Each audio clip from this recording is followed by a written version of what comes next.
इस वीडियो में हम दो बेहद परेशान कर देने वाली गुमशुदगियों के बारे में बात करेंगे, जिनमें से एक में मैंने अब तक का सबसे डरावना दृश्य देखा है। मैं जानता हूं कि मैं ये बात अक्सर कहता हूं और हर बार जब मैं ये कहता हूं तो यह सच होता है, लेकिन इस बार की घटना ने मुझे वाकई में बहुत परेशान किया। आप समझ जाएंगे कि मैं क्या कहना चाहता हूं। और भले ही इस वीडियो की घटनाएं क्षणिक और विस्तारहीन हैं, फिर भी ये बेहद परेशान करने वाली हैं। इसलिए दर्शकों को सावधानी पूर्वक देखने की सलाह दी जाती है।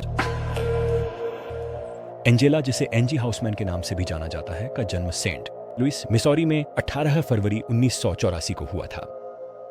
जब वह छोटी थी, उसकी मां ने उसके सौतेले पिता से शादी कर ली और उसके बाद वह और उसका परिवार सेंट एन मिसौरी में रहते थे, जो सेंट लुइस के डाउनटाउन से कुछ ही मील उत्तर पश्चिम में है। लुइस 9 साल की एंजी के लिए गुरुवार 18 नवंबर 1993 लगभग हर दूसरे सप्ताह के दिन की तरह ही शुरू हुआ। उस समय एंजी चौथी कक्षा में थी और उस सुबह वह जल्दी उठी और अपने परिवार के साथ नाश्ता किया, फिर सड़क के नीचे बस स्टॉप के लिए निकल गई। जहां तक हमें पता है, उसका दिन अपेक्षाकृत सामान्य रहा। फिर जब दोपहर में घंटी बजी तो वह और उसके आसपास रहने वाले सहपाठी घर लौटने के लिए फिर से बस में चढ़ गए। आमतौर पर 1 या 2 माता पिता दोपहर में बच्चों को बस स्टॉप पर लेने आते थे ताकि वे सुरक्षित घर पहुंच जाएं, लेकिन उस दिन जब बस पहुंची तो वहां कोई नहीं था, इसलिए बच्चों को अकेले ही घर जाना पड़ा। फिर भी ये कोई बड़ी बात नहीं थी। सूरज अभी डूबा नहीं था, मोहल्ला आमतौर पर सुरक्षित था और सभी लोग बस स्टॉप से कुछ ही ब्लॉक की दूरी पर रहते थे। जैसे जैसे वे चलते गए, बच्चे छोटे छोटे समूहों में बंट गए और आखिरकार अलग अलग गलियों में मुड़ गए, लेकिन किसी कारणवश उस दिन एंजी अकेले ही चलती रह गई। एंजी की मां और सौतेले पिता तब चिंतित हो गए जब वह आम तौर पर आने के समय से 30 मिनट बाद भी घर नहीं पहुंची थी। उन्होंने कुछ फोन कॉल किए और आखिरकार पड़ोस में तलाश शुरू कर दी, लेकिन उस समय तक वे ज्यादा घबराए नहीं थे। उन्हें लगा कि वे उसे कहीं पास में दोस्तों के साथ खेलते या बातें करते हुए मिल जाएंगी, लेकिन एंजी कभी नहीं लौटी। और जैसे जैसे सूरज ढलने लगा, उसकी मां, जो अब बेहद घबरा चुकी थी, ने फोन उठाया, पुलिस को कॉल किया और बताया कि उसकी 9 साल की बेटी लापता है। कुछ ही घंटों में दोस्त, पड़ोसी, रिश्तेदार और पुलिस अधिकारी पूरे मोहल्ले में खोजबीन कर रहे थे और पूरी ताकत से एंजी का नाम पुकार रहे थे, लेकिन न तो वह मिली और न ही उसकी कोई निजी वस्तु। उसके परिवार के लिए वह भयानक रात मानो कभी खत्म ही नहीं होने वाली थी। तलाश अगले सुबह तक जारी रही और उसी दिन बाद में जांचकर्ताओं ने उसकी गुमशुदगी पर कोई रोशनी डालने के लिए दर्जनों लोगों से पूछताछ की। इसी बीच जैसे जैसे खबर फैलती गई, पुलिस को सेंट लुइस और पूरे राज्य में कई सुराग और कथित देखे जाने की सूचनाएं मिलने लगी। वास्तव में एक कॉलर ने बताया कि एक छोटी लड़की पिछले हफ्ते मुश्किल से बच पाई थी जब एक अज्ञात पुरुष ने सेंट एन के पास उसे अगवा करने की कोशिश की थी। एक अन्य सूचना देने वाले ने बताया कि एंजी के लापता होने से कुछ घंटे पहले ही एक संदिग्ध व्यक्ति को काले रंग की कार में शहर में घूमते हुए देखा गया था। लेकिन इसके बावजूद मामला ठंडा पड़ गया, या कम से कम अगले 1 हफ्ते तक ऐसा ही रहा। 9 दिन बाद जब वह लापता हुई थी, यह मामला और भी ज्यादा दिल दहला देने वाला और भयावह हो गया। 27 नवंबर को एक अकेले हिरण शिकारी ने एंजी का शव बुश वाइल्ड लाइफ एरिया में पाया, जो सेंट एन से लगभग 25 मील पश्चिम में है। और आगे बढ़ने से पहले एक बार फिर मैं सभी को चेतावनी देना चाहता हूँ कि आगे की जानकारी को नरम शब्दों में कहना संभव नहीं है। एंजी को कपड़ों के बिना हथकड़ी में एक पेड़ से बंधा हुआ और मृत अवस्था में शिकारी ने पाया था। मुंह के लिए छोटी जगह छोड़कर उसका सिर डक्ट टेप से लपेटा था। उसकी बाहों और पैरों पर कट थे और उसके अपहरणकर्ता ने उसके मुंह में गुलाबी अंडरवियर ठूंस दिया था। पोस्टमार्टम में परीक्षक ने निर्धारित किया कि एंजी का दुर्व्यवहार हुआ था। सबसे दुखद बात यह थी कि उसकी चोटों के बावजूद परीक्षक ने निष्कर्ष निकाला कि उसकी मौत हाइपोथर्मिया से हुई और 1-2 घंटे पहले तक जिंदा थी। इस भयानक खबर के सामने आने के बाद कानून प्रवर्तन एजेंसियों के सैकड़ों जांचकर्ता हर कोण से इस मामले पर काम करने लगे, लेकिन इसके बावजूद लगभग 2 दशक बीत गए और कोई गिरफ्तारी नहीं हुई। आखिरकार 2018 में जब फोरेंसिक लैब तकनीशियनों ने एंजी की अंडरवियर से लिए गए डीएनए सैंपल्स की दोबारा जांच की, तब तक कोई प्रगति नहीं हुई थी। नई तकनीक के साथ उन्होंने जल्दी ही यह निर्धारित कर लिया कि वास्तव में वहां 2 सैंपल मौजूद थे। दूसरे व्यक्ति की पहचान शुरू में एक रहस्य थी, लेकिन यह बदल गया जब 2019 की शुरुआत में उन्होंने उस सैंपल को संयुक्त डीएनए इंडेक्स सिस्टम के माध्यम से चलाया। और देखिए, यह डीएनए सेंट लुइस के निवासी पूर्व सैनिक और दोषी शिकारी अर्ल कॉक्स से मेल खा गया।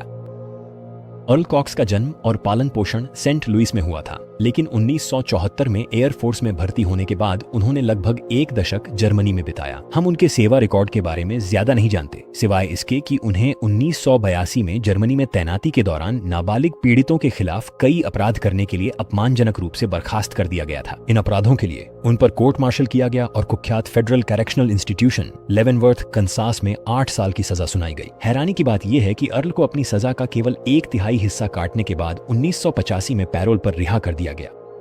फिर 1988 में उन्होंने अपनी पैरोल मिसौरी स्थानांतरित करवा ली, जहां वह सेंट एन से कुछ ही मील दूर अपने रिश्तेदारों के साथ रहने चले गए। अगले वर्ष अक्टूबर में उन्हें एक स्थानीय प्राथमिक विद्यालय के पीछे पार्क में 7 साल की बच्ची के खिलाफ अपराध करने के लिए एक बार फिर दोषी ठहराया गया। इसके परिणाम स्वरूप उनकी पैरोल रद्द कर दी गई और उन्हें शेष सजा पूरी करने के लिए फिर से लेवेनवर्थ भेज दिया गया। हैरानी की बात यह है कि उन्हें 1992 के अंत में फिर से पैरोल पर रिहा कर दिया गया, और ये घटनाएं तो केवल उन घिनौने कृत्यों का एक छोटा सा हिस्सा थीं जिनके वे वास्तव में सक्षम थे।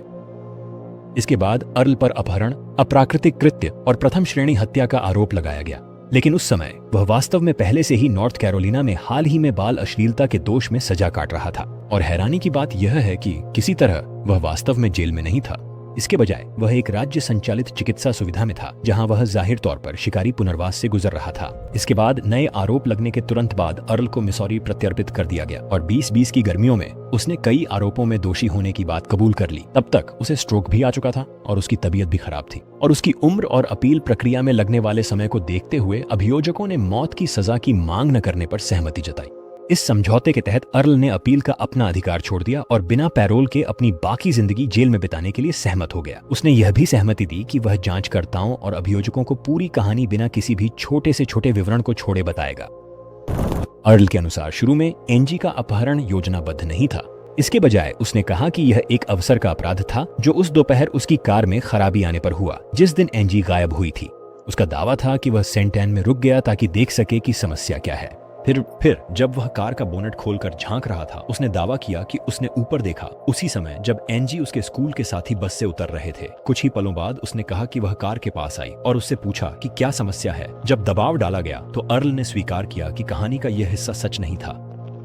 उसने हमेशा यही कहा कि उस दिन उसकी कार में वाकई खराबी आ गई थी, लेकिन आखिरकार उसने यह मान लिया कि समस्या गंभीर नहीं थी और वही था जिसने एंजी के पास जाकर उससे पूछा था कि क्या वह भूखी है। फिर जाहिर तौर पर जब उसने कहा कि वह उसे बर्गर किंग ले जाएगा तो वह अपनी मर्जी से उसके साथ कार में बैठ गई। इसके बाद उसने कहा वे कुछ देर तक इधर उधर घूमते रहे और फिर आखिरकार वह उसे अपने मोबाइल होम पर ले गया, पीछे के बेडरूम में बंद कर बार बार दुष्कर्म किया। हैरानी की बात है उसने जांचकर्ताओं को यह भी बताया कि उस समय उसकी एक लिव इन गर्लफ्रेंड थी। पुलिस ने उससे भी पूछताछ की, लेकिन वह दूसरे देश से थी, कम अंग्रेजी बोलती थी और ज्यादातर समय घर पर नहीं रहती थी क्योंकि वह बहुत काम करती थी। लेकिन इसके बावजूद उसने वास्तव में यह स्वीकार किया कि उसे पता था कि पीछे के कमरे में कुछ चल रहा है। लेकिन अर्ल ने उसे उस कमरे में जाने से मना कर दिया था और वह इतनी डरी हुई थी कि पूछने की हिम्मत नहीं कर पाई कि वह क्या कर रहा है। कई दिनों तक ऐसा करने के बाद अर्ल उसे बुश वाइल्ड लाइफ क्षेत्र में ले गया और एक पेड़ से बांध दिया, जहां आखिरकार वह मिली थी। उसका दावा है कि उसने जानबूझकर उसे ऐसी जगह छोड़ा था जो आसानी से दिख सके और उसे लगा था कि कुछ ही समय में कोई उसे ढूंढ लेगा।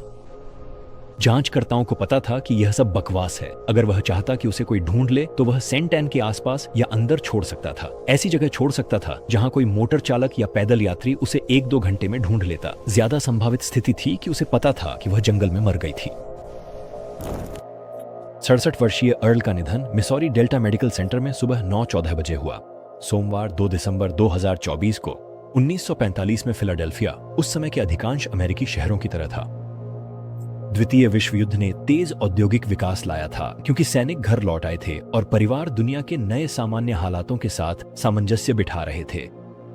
और इन्हीं बदलती दुनिया में अपनी जगह बनाने वाले हजारों परिवारों में से एक थे जूल्स और डोरोथी फॉरेस्टीन। वे नॉर्थ फ्रैंकलिन स्ट्रीट पर एक आरामदायक 3 मंजिला ईंट के घर में रहते थे, अपने बच्चों की परवरिश करते हुए और सामान्य जीवन जीते हुए। एक नजर में जूल्स सम्मानजनकता की मिसाल थे। एक जज के रूप में उन्होंने अपनी हिस्से की मित्रों और दुश्मनों दोनों के बीच, लेकिन उनकी छवि एक निष्पक्ष मिलनसार व्यक्ति की थी।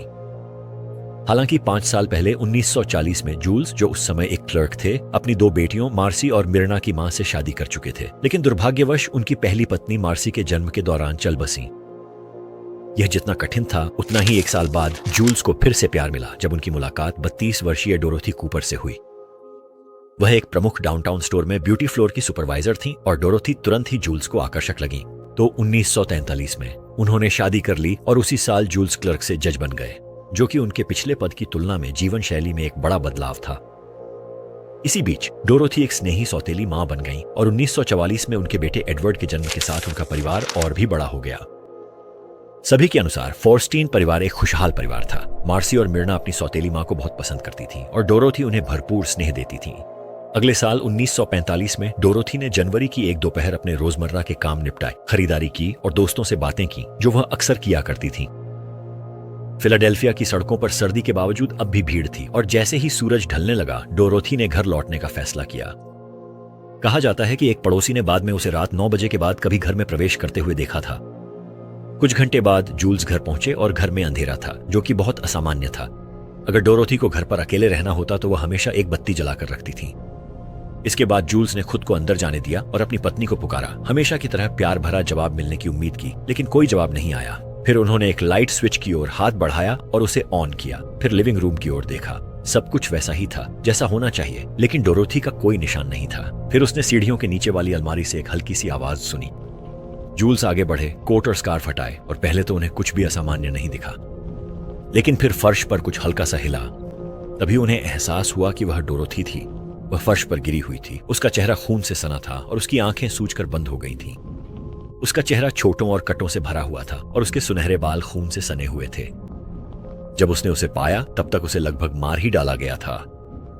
फिर वह उसे अस्पताल ले गया और जब डोरोथी को चिकित्सकीय सहायता दी जा रही थी, जासूसों ने सुरागों की तलाश में घर का कोना कोना छान मारा, लेकिन उन्हें कुछ भी नहीं मिला।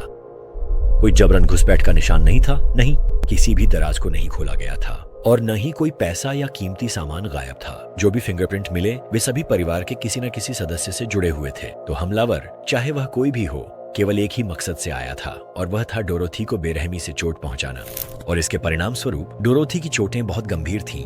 उसका जबड़ा टूट गया था और उसे तार से बांधना पड़ा। उसे गंभीर चोट लगी थी और उसकी नाक इस तरह से टूट गई थी कि वह कभी पहले जैसी नहीं दिखेगी। उसका दायां कंधा भी बुरी तरह से टूट गया था और दुर्भाग्यवश उसे हमले की याद भी ठीक से नहीं थी और वह केवल कुछ ही बातें याद कर पा रही थी। उसने जासूसों को बताया कि वह हमेशा की तरह घर में घुसी और ऊपर जाकर बच्चों को देखने गई जो ऊपर गहरी नींद में सो रहे थे। फिर जब वह नीचे वापस आई तो अचानक कहीं से कोई उस पर झपट पड़ा। उसने अपने हमलावर का चेहरा कभी नहीं देखा और जब पुलिस ने उससे विस्तार से पूछताछ की तो वह ज्यादातर सवालों के जवाब में बस सिर हिला देती थी। आने वाले हफ्तों में पड़ोसियों से एक एक कर पूछताछ की गई, लेकिन किसी ने भी कुछ असामान्य नहीं देखा या सुना था, सिवाय एक के। एकमात्र गवाह वही महिला थी जिसने डोरोथी को घर लौटते हुए देखा था और कुछ रिपोर्टों में उसने दावा किया कि डोरोथी का पीछा एक आदमी कर रहा था, लेकिन वह निश्चित नहीं थी क्योंकि उसने ध्यान से नहीं देखा था। जूल्स की भी कड़ी जांच पड़ताल की गई। वह एक सार्वजनिक व्यक्ति था और इसके साथ दुश्मन भी आते हैं। अपने न्यायाधीश के कार्यकाल में उसे कभी कभी धमकियां मिली थीं, लेकिन वे गंभीर नहीं थीं और न ही ऐसी थीं कि पुलिस सुरक्षा की जरूरत पड़े या यह संकेत मिले कि कोई उसकी पत्नी को नुकसान पहुंचाना चाहता है। जहां तक जूल्स की बात है, हमले की रात वह अपने काम पर था और उसके चारों ओर लोग थे। जब उसे संदेह से बाहर कर दिया गया, जांचकर्ताओं ने अपना ध्यान डोरोथी पर केंद्रित किया, लेकिन सभी के अनुसार उसकी जिंदगी साधारण थी। वह एक समर्पित पत्नी, एक प्यार करने वाली माँ और एक लोकप्रिय महिला थी जिसका कोई दुश्मन, कर्ज या घोटाला नहीं था। जब उसका जबड़ा इतना ठीक हो गया कि वह साफ बोल सके तो उसने जासूसों की मदद करने की कोशिश की कि वे समझ सकें कि क्या हुआ था। उसने अपने दिन का विस्तार से वर्णन किया, उन दुकानों की सूची बनाई जहां वह गई थी और उन दोस्तों से मिली थी, और उसे कुछ भी असामान्य याद नहीं था। आखिरी बात जो उसे याद थी वह थी सीढ़ियों से नीचे आना और फिर एक धुंधली आकृति तेजी से उसकी ओर आई। वह पूरी तरह से चौंक गई थी और उसके पास पलटवार करने का कोई समय नहीं था। उसे यह भी लगा कि शायद वह एक आदमी था, लेकिन हमला इतना अचानक और क्रूर था कि वह निश्चित नहीं हो सकी। उसे बस इतना ही याद था कि हमला कितना बेरहम था और गहन पूछताछ के बावजूद वह उन्हें इससे अधिक कुछ नहीं बता सकी और जांच रुक गई थी। जिसने भी यह किया था वह जांच की दरारों से फिसलकर निकल गया था। फिर महीने बीत गए, फिर साल, और हालांकि डोरोथी बच गई, वह कभी भी पहले जैसी नहीं रही। उसे अपने कंधे की हड्डी टूटने के कारण बार बार अस्पताल जाना पड़ा और यहां तक कि उसका चेहरा भी स्थायी रूप से बदल गया था। हालांकि सबसे विनाशकारी असर मानसिक था। वह घबराई हुई, शंकालु और चिंता के दौरे पड़ने लगी जिन्हें वह बेतहाशा काबू करने की कोशिश करती थी। उसने कोशिश की कि वह यह दिखाए कि डर हमेशा उसके साथ नहीं है और वह हमेशा अपने पीछे नहीं देखती, लेकिन दुख की बात है कि ऐसा नहीं था और यही बात आगे जो हुआ उसे और भी डरावना बना देती है। 18 अक्टूबर 1949 की शाम को डोरोथी घर पर अकेली थी। उसके साथ मार्सी और एडवर्ड थे, जबकि मिर्ना, जो उस समय 19 साल की थी, अपने दोस्त के घर गई हुई थी और जूल्स एक काम के भोज में थे। हमले को 4 साल बीत चुके थे और जिंदगी कुछ हद तक सामान्य हो गई थी, लेकिन ऐसी रातें अब भी डोरोथी को थोड़ा बेचैन कर देती थीं। करीब 7 बजे जूल्स भोज से थोड़ी देर के लिए निकलकर घर फोन करने में कामयाब हुए और डोरोथी ने उन्हें आश्वस्त किया कि वहां सब कुछ ठीक है। फोन रखने से पहले उसने जूल्स को छेड़ते हुए यहां तक कह दिया कि वे उसे याद करना न भूलें। शाम का बाकी समय बिना किसी घटना के बीत गया और डोरोथी ने अपनी रोजमर्रा की दिनचर्या का पालन किया। उसने 9 साल की मार्सी और 5 साल के एडवर्ड को सोने के लिए तैयार किया और उन्हें रात के लिए सुला दिया। नॉर्थ फ्रैंकलिन स्ट्रीट का घर उसके बाद शांत हो गया और इस बीच भोज जूल्स की उम्मीद से कहीं ज्यादा देर तक चलता रहा और वे रात के 3 बजे के बाद ही घर लौट पाए। जब वे लौटे तो उन्होंने मुख्य दरवाजा खोला और अंदर कदम रखा, फिर सीढ़ियों की ओर बढ़ने लगे। लेकिन जैसे ही वे ऐसा कर रहे थे, उन्होंने मार्सी की आवाज सुनी जो कांपती और हताश लग रही थी। जब वे उसके कमरे में पहुंचे तो मार्सी टूट गई और जोर देकर कहने लगी कि उसकी मां चली गई है, जिसे एडवर्ड ने भी घबराहट में दोहराया। इसके बाद दोनों बच्चे बेकाबू होकर रोने लगे जब तक कि जूल्स उन्हें शांत नहीं कर पाए ताकि वे जान सकें कि क्या हुआ था। लेकिन जब मार्सी आखिरकार ठीक से बोल पाई तो उसने एक डरावनी कहानी सुनाई। वह रात के बीच में जाग गई थी और उसने अपनी मां के कमरे से आवाजें सुनी थीं। बहुत उलझन में वह बिस्तर से उठी और गलियारे में चली गई। उसके माता पिता के कमरे का दरवाजा खुला था और अंदर उसने देखा कि एक आदमी उसकी मां के ऊपर खड़ा है जो फर्श पर औंधे मुंह पड़ी थी। और वह आदमी मार्सी को जान पहचान कर नहीं लगा। वह गोरा था, उसके पिता की उम्र का था और उसने भूरे रंग की टोपी और भूरे रंग की चमड़े की जैकेट पहन रखी थी। और जाहिर है डरी हुई उसने पूछा कि वह आदमी क्या कर रहा है और फिर वह उसकी ओर मुड़ा। उसकी आवाज शांत थी और उसने समझाया कि उसकी मां बीमार है लेकिन अब वह ठीक हो जाएंगी। फिर बिना किसी हड़बड़ी या घबराहट के वह आदमी झुका और डोरोथी को अपनी बाहों में उठाकर अपने कंधे पर रख लिया। मार्सी वहीं जड़ हो गई और अविश्वास में देखती रही जैसे ही वह सीढ़ियों की ओर बढ़ा। जब वह उसके पास से गुजरा तो वह आदमी मुड़ा और जाहिर तौर पर उसके सिर पर हल्के से थपथपाया। कुछ ही पलों बाद और मुख्य दरवाजे के लॉक की क्लिक के साथ वह चला गया और डोरोथी भी उसके साथ चली गई। कुछ और न कर सकने पर मार्सी फिर से बिस्तर पर चढ़ गई और एडवर्ड को अपने पास खींच लिया। वह इंतजार करती रही, उम्मीद में कि उसकी मां वापस आएंगी, लेकिन वह कभी नहीं आई और आदमी के डोरोथी को लेकर जाने के लगभग 15 मिनट बाद जूल्स घर लौट आया। अपनी बेटी की कहानी सुनकर जूल्स ने घबराकर पुलिस को फोन किया और कुछ ही मिनटों में पुलिस की गाड़ियां घर पर आ गईं और अधिकारी घर में भर गए। अजीब बात यह थी कि वहां किसी संघर्ष के कोई निशान नहीं थे। डोरोथी का पर्स, जिसमें पैसे भी थे, एक ड्रेसर पर बिना छुए रखा था और उसके कपड़े भी उसकी अलमारी में करीने से टंगे हुए थे। सिर्फ एक ही चीज गायब थी, खुद डोरोथी। बाद में पूछताछ के दौरान मार्सी ने अपनी कहानी बार बार दोहराई, कभी भी उसे अलग तरीके से नहीं बताया। पुलिस ने उसे अलग से पूछताछ की, उसकी कहानी में विरोधाभास खोजने की कोशिश की, पर उसने कभी अपनी बात नहीं बदली। अधिकारियों ने बिना समय गंवाए जांच शुरू कर दी। कुछ ही घंटों में पुलिसकर्मी पूरे शहर में खोजबीन करने लगे, पड़ोसियों से पूछताछ करने लगे, लोगों को रोककर पूछने लगे। एक संदेश से कई राज्यों में अधिकारियों को सतर्क कर दिया गया कि वे डोरोथी के अनोखे हुलिये से मिलती जुलती किसी महिला पर नजर रखें। पहला और सबसे हैरान करने वाला सवाल था कि घुसपैठिया अंदर कैसे आया था। बिल्कुल 4 साल पहले हुए हमले की तरह जबरन घुसपैठ का कोई निशान नहीं था। जूल्स ने जब भोज के लिए घर छोड़ा तब दरवाजा बंद किया था और जब वह लौटा तब भी दरवाजा बंद ही था। इससे जांचकर्ताओं को यह विश्वास हुआ कि घुसपैठिए के पास घर की चाबी थी, लेकिन यह पता नहीं चल पाया कि उसे चाबी कहां से मिली थी।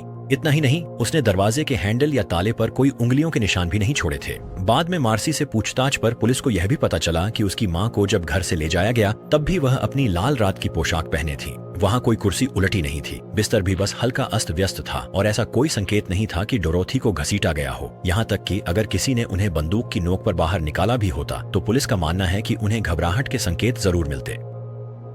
फिर भी सब कुछ पूरी तरह से बिना छेड़छाड़ के था, जैसे वह बस उठकर उसके साथ अपनी मर्जी से चली गई हो। हालांकि मार्सी के बयान से यह साफ था कि ऐसा नहीं हुआ था।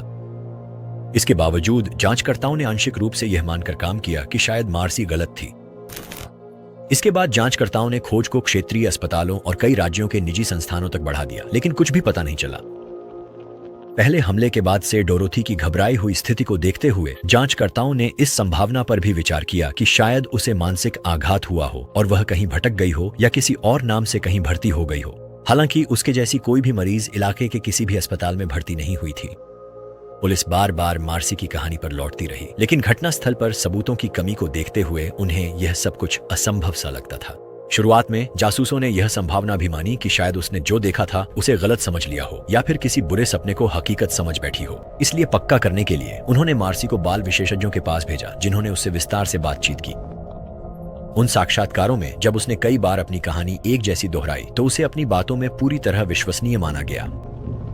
उसके विवरण कभी नहीं बदले और उसमें न तो कोई छल के संकेत थे न ही कल्पना के। ऐसा लगता है कि उसने सचमुच एक आदमी को अपनी मां को घर से ले जाते हुए देखा था। लेकिन इसके बावजूद यह एक ऐसी कहानी थी जिसे स्वीकार करना मुश्किल था।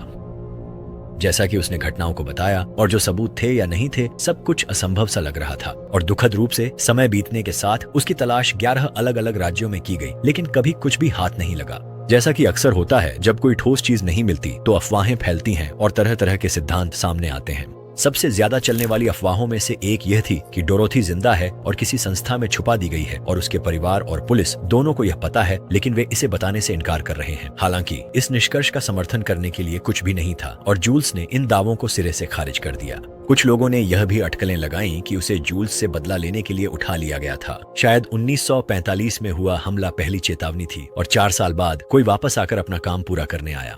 इस संदर्भ में सबसे आशाजनक सुराग जिसने वर्षों में ध्यान आकर्षित किया वह 29 वर्षीय मॉरिस एन मिथ से जुड़ा था। उसका फिलाडेल्फिया पुलिस और खुद जूल्स के साथ पुराना संबंध था और इससे कई दिलचस्प सवाल उठे।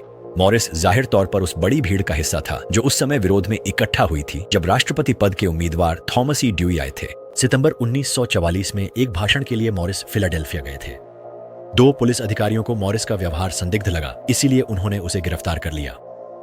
हालांकि मॉरिस ने विरोध किया, जिससे अव्यवस्थित आचरण के अलावा उस पर एक और आरोप जुड़ गया। इस घटना के लिए मॉरिस को $10 का जुर्माना मिला, लेकिन वह चुपचाप नहीं गया। मॉरिस के अनुसार इसके बाद उन अधिकारियों ने उस दिन 20 मिनट तक उसकी पिटाई की। इसके बाद उन्होंने अधिकारियों के खिलाफ मारपीट का मामला दर्ज कराया और कुछ समय के लिए ऐसा लगा कि शायद वह जीत जाएंगे। यह तब तक था जब तक एक नए जज ने मामला अपने हाथ में नहीं लिया और उसे खारिज कर दिया, जिससे अधिकारी बरी हो गए। और वह जज कोई और नहीं बल्कि जूल्स थे। ऐसा कयास लगाया जाता है कि इस अदालत के फैसले ने व्यक्तिगत दुश्मनी का बीज बो दिया। यह भी सिद्धांत है कि मॉरिस ही वह व्यक्ति था जिसने 1945 में डोरोथी पर घात लगाकर हमला किया और यह हमला उसके पति से बदला लेने के लिए किया गया था। अगर यह सच है तो यह सिद्धांत बताता है कि वह न केवल उस भयानक पिटाई के लिए जिम्मेदार था जिससे उसकी जान जाते जाते बची, बल्कि 4 साल बाद उसकी रहस्यमय अपहरण के लिए भी वही जिम्मेदार हो सकता है। लेकिन दुर्भाग्यवश यह सिर्फ एक सिद्धांत है और इसे कभी भी साबित नहीं किया गया। जूल्स ने अपनी ओर से अपनी पत्नी की तलाश कभी नहीं छोड़ी। 1949 के बाद के वर्षों में उसने हर सुराग का पीछा किया और जो भी जानकारी मिली उस पर काम किया। उसने हमेशा इनाम की पेशकश जारी रखी थी। जो भी व्यक्ति डोरोथी को ढूंढने में मदद करने वाला कोई सुराग देगा उसे इनाम मिलेगा। हालांकि समय बीतने के साथ और हर सुराग बेकार साबित होने पर उसे इनाम बंद करना पड़ा, सिर्फ इसलिए क्योंकि उसे पैसों की जरूरत थी, जो दुर्भाग्यवश यह चुपचाप स्वीकार करने जैसा था कि उसके पास अब ज्यादा विकल्प नहीं बचे थे। आखिरकार डोरोथी का नाम सुर्खियों से गायब हो गया। उसकी कोई भी लाश कभी नहीं मिली और जांचकर्ता नए अपराधों और नई पहेलियों को सुलझाने में लग गए। जूल्स ने अपनी जिंदगी को फिर से संवारने की कोशिश की, लेकिन उसने कभी उम्मीद नहीं छोड़ी। वह इस विश्वास को थामे रहा कि कहीं न कहीं किसी न किसी तरह जवाब जरूर मिलेगा। अकेले पलों में वह उस रात की घटनाओं को बार बार दोहराता जब डोरोथी गायब हुई थी, उस विवरण या सुराग को खोजता जिसे वह शायद चूक गया था या जो सच्चाई को उजागर कर सकता था। फिर 1956 में वह अचानक 49 वर्ष की आयु में हृदय रोग के कारण चल बसे, बिना यह जाने कि 1949 की उस रात के बाद डोरोथी के साथ क्या हुआ था। लगभग एक दशक बाद 1957 में एक जज ने आधिकारिक रूप से डोरोथी को मृत घोषित कर दिया। उसके अस्तित्व का एकमात्र रिकॉर्ड पुराने केस फाइलों और उन लोगों की यादों में बचा है जो उसे जानते थे। यहाँ तक कि आज भी 75 से अधिक 5 साल बाद भी एक वस्तु को अब भी सावधानी पूर्वक संरक्षित करके सबूत भंडारण में रखा गया है। यह सबूत डोरोथी के दंत चिकित्सा कार्य का विस्तृत रिकॉर्ड है। इतने वर्षों बाद भी अगर वह कभी मिलती है तो शायद यही एकमात्र तरीका होगा जिससे उनकी पहचान की जा सके।